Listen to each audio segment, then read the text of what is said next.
आज है रक्षाबंधन का त्यौहार और यह है शिवांश और शिवांश की बुआ।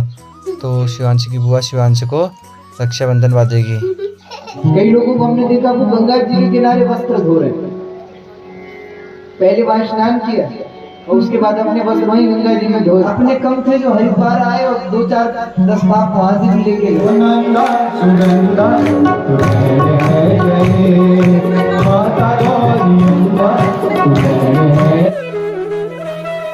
हेलो दगड़ियों, नमस्कार। पहला कैसे आप सब, उम्मीद करता हूँ सब अच्छे होंगे। आप सभी का स्वागत है मेरे यूट्यूब चैनल भगवत नगरोटी ब्लॉग्स पे। तो दगड़ियों, आज है रक्षाबंधन, तो आप सभी को रक्षाबंधन की हार्दिक शुभकामनाएं।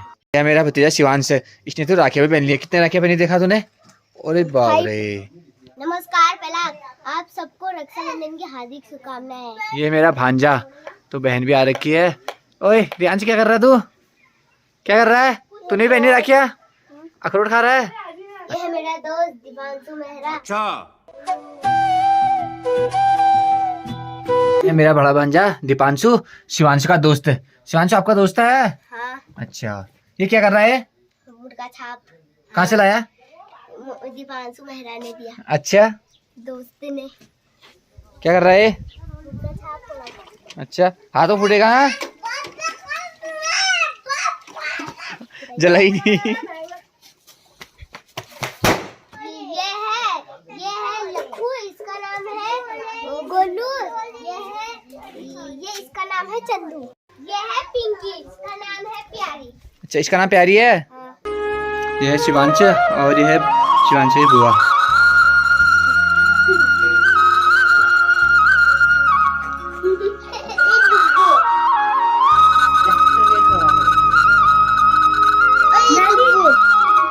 तू क्या कर रहा है?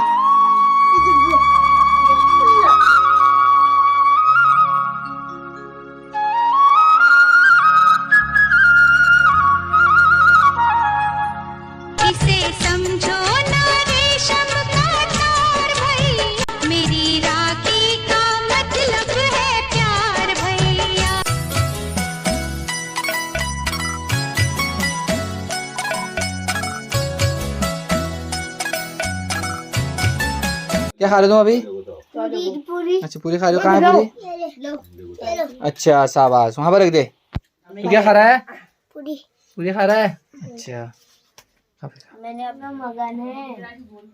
बस तुम्हारा ध्यान खाने में ही है, खाना में रहो। इसको पढ़ा पहले। इसको खिला दे भैया को। हाँ, अच्छा लगा? अच्छा लगा? ले। खा ले। हाँ, बस कम ही लगा। अच्छा, क्या बात है। सही है, सही है, खाओ खाओ। अभी जा रहा हूँ मैं भागवत कथा में बसोली, और भागवत कथा का आज षष्ठम दिवस है। मैं घर से जाने लग गया हूँ, बाकी दिखाता हूँ आपको मंदिरों पहुँच के।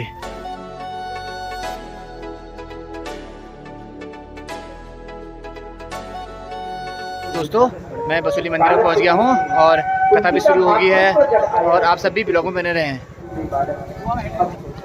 आगे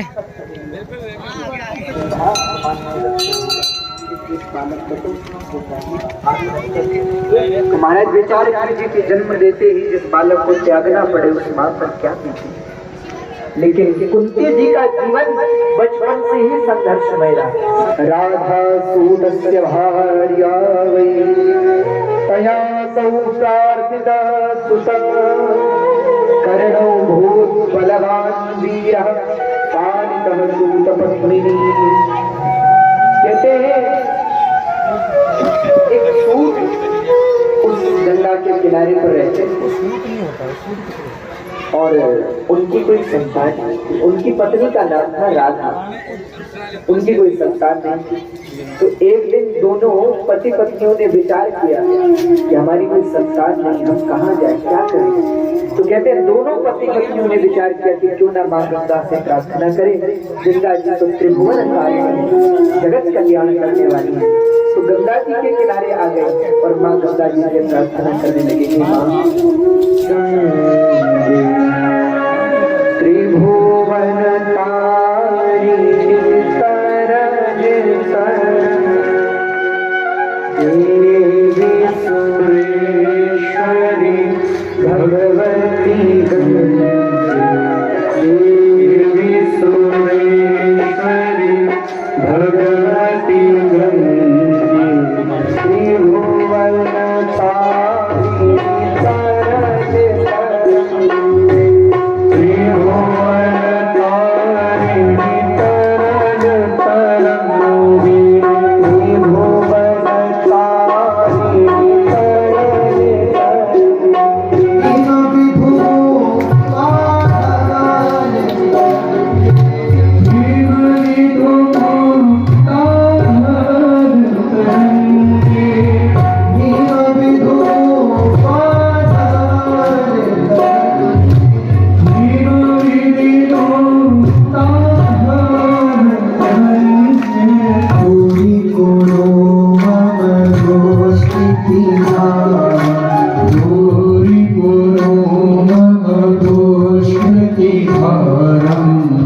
भवसागर पार, गुरु कृपया भवसागर पार, गुरु कृपया भवसागर पार, गुरु कृपया भवसागर पार, गुरु कृपया भवसागर पार। बोले गंगे मैया की जय।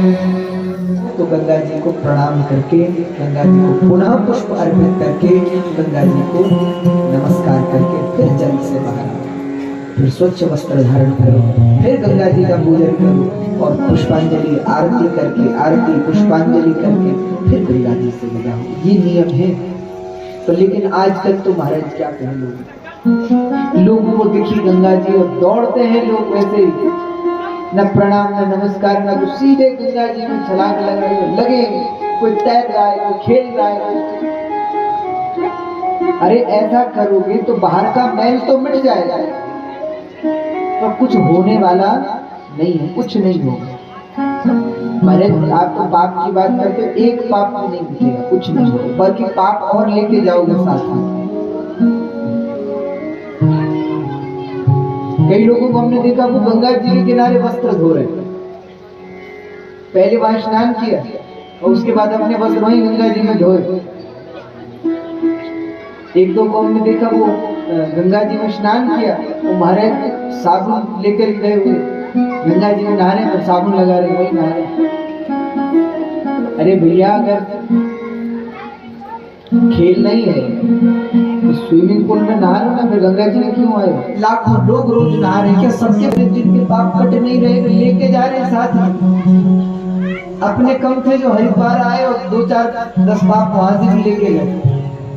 और हम प्राय कहते हैं जो भी तीर्थ में आते हैं उनके लिए देखो, अन्य क्षेत्रे कथम पापम तीर्थ क्षेत्रे विनश्यति।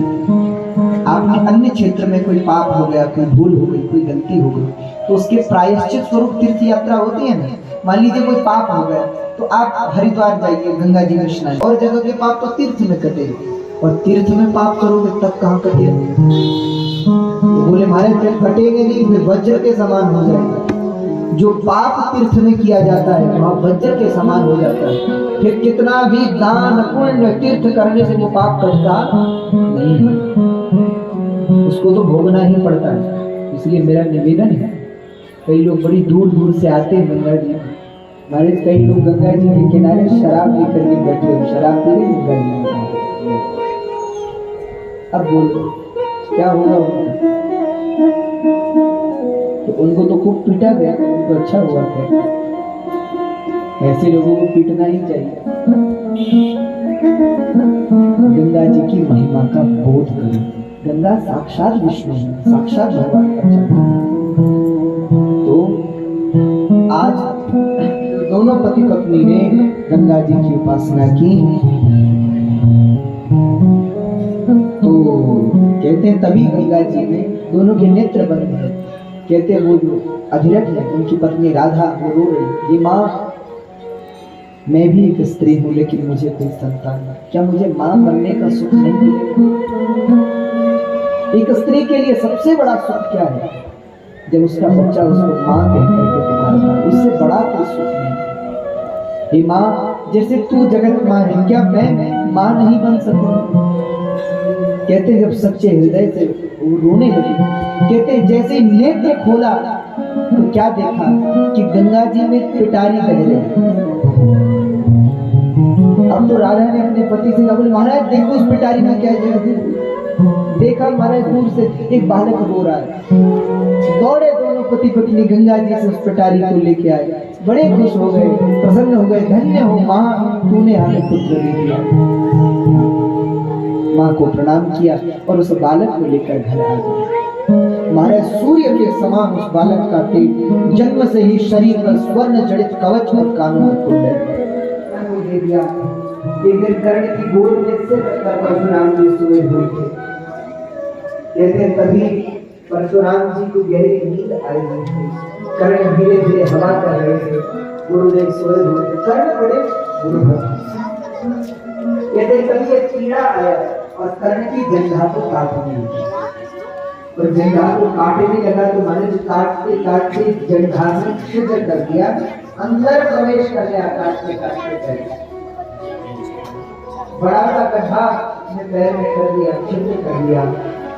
कर्ण को बड़ी पीड़ा हुई, लेकिन मन में सोचा कि यदि मैं हिलूंगा कुछ कहूंगा तो गुरुदेव की नींद टूट जाएगी, और गुरुदेव की नींद नहीं टूटनी चाहिए, इसलिए कर्ण बैठे। कहते कभी कर्ण की जटा से रक्त बहते बहते परशुराम की जटाओं को भिगा करके मुख पर आ गया, तब अचानक उसके नेत्र खुले और जैसे उन्होंने अपने मुख पर हाथ लगाकर देखा कि हमारे पूरे मस्तक रक्त से भीगा हुआ कर्ण को देखा। कहते महाराज कर्ण छटपटा करके उठे, उस कीड़े को पैर से खींच करके अपने चरण से मार दिया। परशुराम की समझ में लोग कहते हैं कि इसलिए परशुराम समझ गए कि ये ब्राह्मण नहीं है, क्योंकि कर्ण ने इतनी पीड़ा सही और इतनी पीड़ा ब्राह्मण नहीं सह सकते। पति ने हंसकर के कहा, महाराज आप कैसे शक्ति है, शक्ति को तो आप मानते ही नहीं हो, आप तो कहते शक्ति है ही नहीं, ऋषि है, किस शक्ति की बात कर रहे? शंकराचार्य जी समझ गए तो और साक्षात विराज करके आए, साक्षात साक्षात शिव बाबा का विराजमान जगत जननी मूर्ति अंश मनुष्य पर छाता है, पहले विवेक महाराज कलिकाल सवार हो गए महाराज पांडु की बुद्धि पर, और पांडु के मन में विचार आया कि आज शिकार खेलने चला गया। आज राजा पांडु जंगल में शिकार खेलने के लिए चल पड़े, और शिकार खेलते हुए राजा से जंगल में बाण एक ऋषि और उनकी पत्नी को लगे। कहते हैं ऋषि और उनकी पत्नी दोनों बैठे थे, और वो बाण उन्होंने चलाया तो मृग पर था, मृग हट गया, वो बाण जाकर ऋषि और उनकी पत्नी दोनों को एक साथ लग गया। कहते तब क्रोधित होकर ऋषि ने राजा पांडु को श्राप देते हुए कहा कि राजन, जब जब तुम अपनी पत्नी को काम रूप से देखोगे तो तत्काल तुम्हारी मृत्यु हो जाएगी, ऐसा पांडु को श्राप दिया। अब तो पांडु बड़े दुखित हो गए, वन में ही रहने लगे, अब तक कोई संतान नहीं। एक दिन सप्तऋषि एक यज्ञ कर रहे थे, पांडु भी उस यज्ञ में अपने के उपरांत सप्तऋषि स्वर्ग को जाने लगे। महाराज पांडु भी उनके पीछे पीछे लग गए, लेकिन आधे रास्ते में देवताओं ने महाराज पांडु को रोक दिया।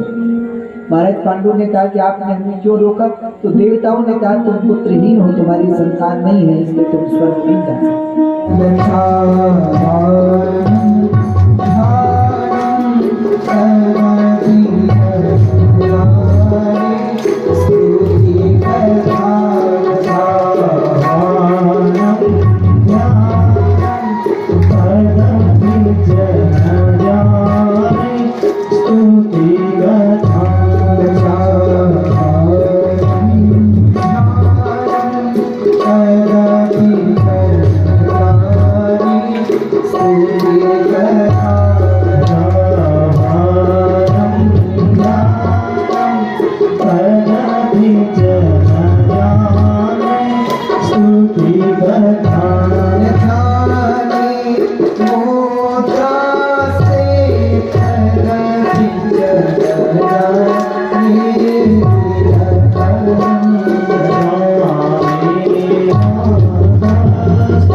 काली मैया की जय हो, दुर्गंधा मैया की जय हो।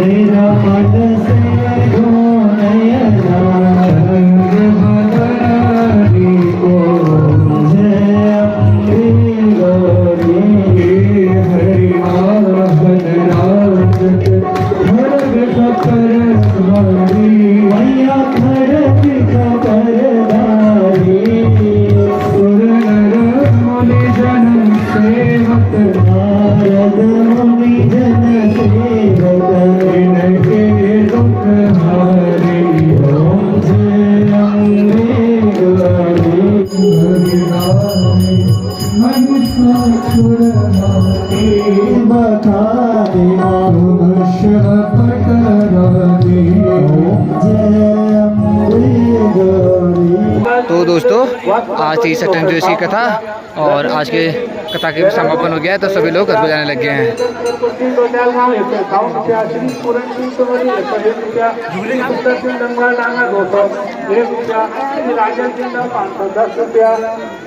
श्री सुरेश पंत सलानी 200 रुपया, श्री भूपेंद्र सिंह बिष्ट सलानी 101 रुपया, श्री हेमंत सिंह पाकुटी सुनोली 101 रुपया, श्री नंदन सिंह नेती सुनोली 101 रुपया, श्रीमती चंपा बिष्ट सुराली 51 रुपया। मुझे बुलाया शेरा वालिए, मैं आया शेरा वालिए। तूने मुझे बुलाया शेरा वालिए, मैं आया शेरा वालिए। ओ शेरा वालिए, पहाड़ा वालिए, ओ मेहरा वालिए। तूने मुझे बुलाया शेरा वालिए, मैं आया शेरा वालिए। सबकी मंजिल तेरा खाना, तूने सबको दर्शन देके, तूने सबको दर्शन देके अपने गले लगाया शेरा वालिए। मैं आया शेरा वालिए। जो ढोल के शेरा वाली माता की मैं आया शेरा वाली। हर भर दिए भकारा तुझे है गए, ओ नंदा सुगंधा तुझे है गए, माता गौरी अम्बा तुझे है गए, ओ नंदा सुगंधा तुझे है गए, तुझे है गए, तुझे है गए, तुझे है गए, तुझे है गए।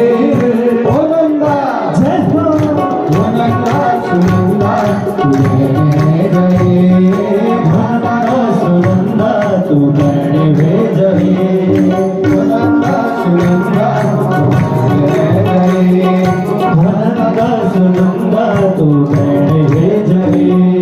नून माता सूरज को ताप छे, योगी नून माता सूरज को ताप छे, तेरी आई नाच मारी फूलों की आशीष, तेरी आई नाच मारी फूलों की आशीष। कर दिए भकारा वो है गए, कर दिए भकारा तो देने में गए, ओ नंदा सुनंदा तुझे में गए। फूल पाकी भेंट मैया मैं कड़ी चढ़ोलो, मैं कड़ी क्षमा करिए तेरे आशीष जोलो, मैं कड़ी क्षमा करिए तेरे आशीष जोलो। तेरी फूल पाती तुझे में गए, तेरी फूल पाती तुझे में जाए। जय मैया दुर्गा भवानी, जय मैया दोनों हाथ पनिया दुर्गा भवानी, जय मैया। और दुर्गा माता की, बोल नंदाजी माता की, जय काली माता की। रानी की सिंह वाहनी, तेरी जय जय हो जय महारानी, तेरी जय हो जय